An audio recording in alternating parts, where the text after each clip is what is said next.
For decades after the Second World War, global powers followed an unwritten rule. Wars could be fought, missiles could be launched, rival states could clash across continents. But one line was rarely crossed: the deliberate targeting of a country's leader, whether through assassination or capture.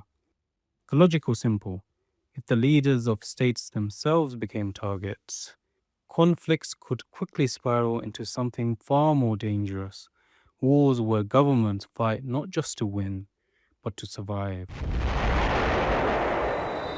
On February the 28th, 2026, a US Israeli airstrike struck a residential compound in Tehran. The attack killed Iran's supreme leader Ali Khamenei, a sitting head of state. Has a global red line been crossed, and what might it mean for the world? I'm Afzal Ahmed, and this is Aloud. This show brings you articles made for audio. In this episode, we've adapted the piece Israel's Assassination of Khamenei. Has the global taboo on killing state leaders been shattered? By Kazim Alam, published on TRT World on March the 5th, 2026.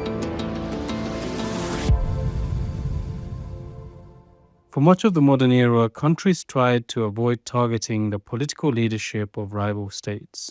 Even during periods of intense confrontation, including the Cold War, governments generally refrained from directly attacking one another's leaders. Selim Yeni Arjun, a political historian at Istanbul's Marmara University, says a strong informal norm developed after World War II. According to him, targeting leaders risks transforming limited military conflicts into existential struggles. Once the leadership itself becomes a target, escalation becomes more difficult to control. But according to analysts, Israel has increasingly embraced a strategy known as decapitation strikes, operations aimed at eliminating the leadership of adversarial organizations. That shift became visible in 2024. In July of that year, Hamas political leader Ismail Haniyeh was assassinated in Tehran while attending the inauguration of Iran's new president. The attack was carried out using a bomb reportedly smuggled into his guest house months earlier. Israel later confirmed its role. 2 months later, another strike targeted Hezbollah's headquarters in Beirut. The airstrike killed the group's longtime leader Hassan Nasrallah along with several senior commanders. Those attacks signaled a clear shift in Israeli strategy. But the killing of Iran's supreme leader takes that approach to an entirely different level. Unlike leaders of armed movements, Khamenei was the head of a sovereign state. Rahim Farzam, a foreign policy analyst at the Ankara-based Center for Iranian Studies, says Israel's shift reflects its attempts to restore deterrence after Hamas's October 7th attack in 2023. The shock of that attack, he argues, created political support in Israel for more aggressive and risk-tolerant strategies, not only against Gaza, but also against Iran and groups aligned to Tehran. From Israel's perspective, many of these networks depend heavily on strong leadership coordination. Removing those leaders may appear to offer a quick way to disrupt them. But the idea of targeting rulers is far from new. Long before modern international norms developed, assassinating or capturing leaders was a recognized tool of warfare. In the medieval Middle East, one of the most famous examples was a secretive sect known as the Hashashins. Operating between the 11th and 13th centuries, the group specialized in assassinating powerful political and military figures across Persia and the Levant.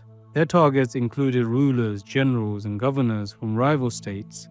Rather than field armies, the Hashashins relied on infiltration and precision killings. A single assassination could change the balance of power across an entire region. Their legacy became so influential that the modern word assassin is widely believed to derive from their name.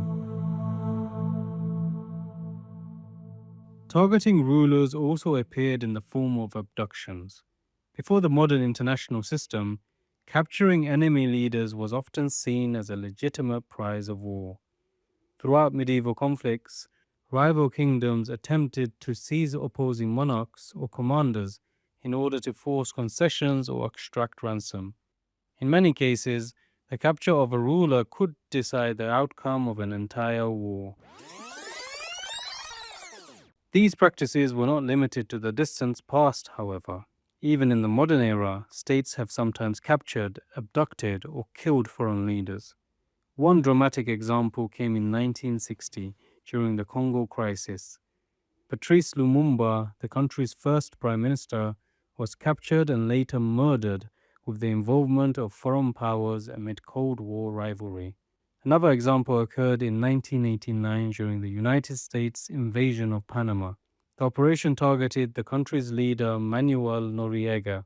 American forces captured him and transported him to the United States to face trial.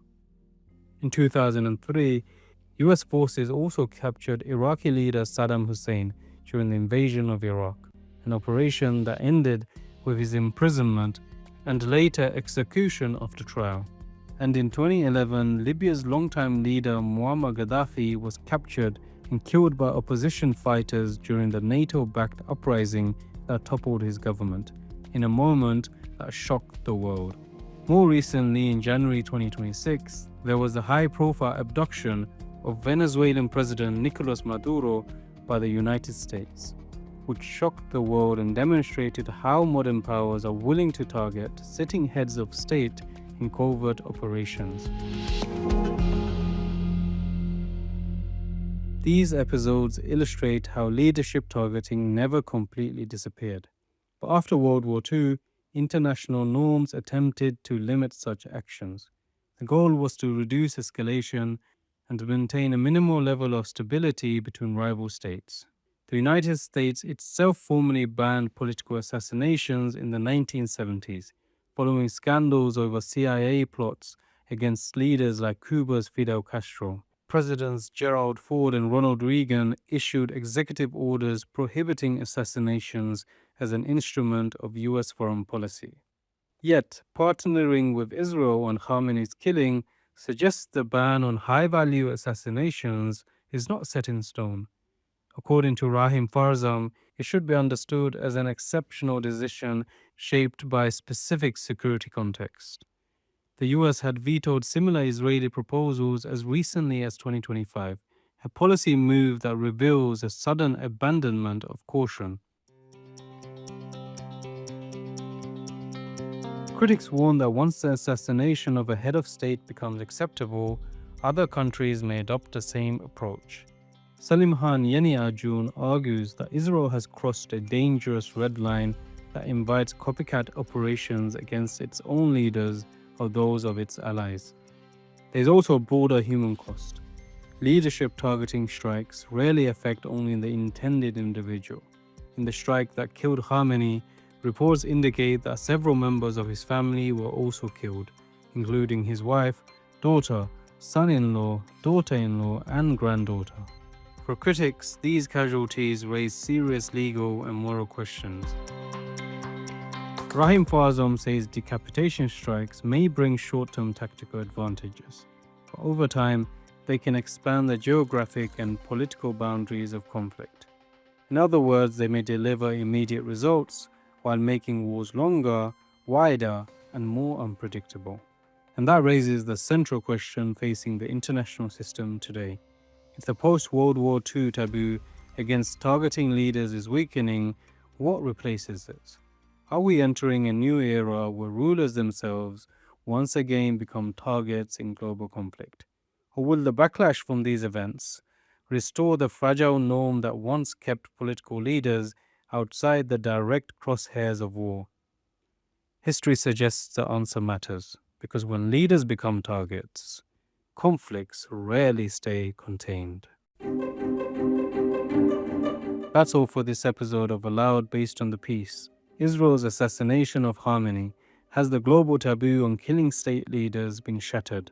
By Kazim Alam, published on TRT World on March the 5th, 2026. I'm your host, Afzal Ahmed.